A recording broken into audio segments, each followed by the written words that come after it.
Hi, the final step then, once we have our satellite dish and our cable run down from the satellite dish, is to actually install the satellite receiver. So what I have in front of me here is, in this particular case, it's a high definition receiver, but it's the same basic procedure regardless. What we have here is the box, and if we just turn around to the back, the wires we're going to have to connect. We're going to have to, there's an LNB input here. This will be common to all satellite receivers.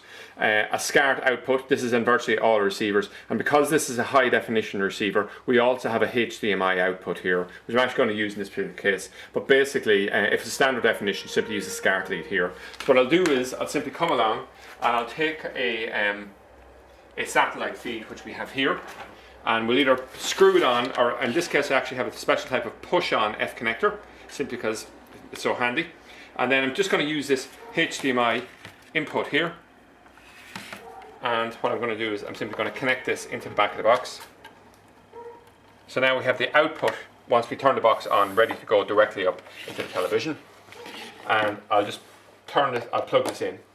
So just wait a minute here now. The box will boot up. So we see it's booting up here now, and in this case this box is actually pre-programmed. So in a minute here it's just going to flick on and hopefully it'll come back up in BBC One. So we can see it here. If you bought a non-programmed box, you can actually go and just manually tune in the channels then, or with a range of our boxes that are have USB ports on them, which are basically HD ones. You can download the latest channel list off of our website. So that's it anyway, an overview of how to do the final step, actually installing your satellite receiver, taking the feed from the dish and connecting it directly to the TV.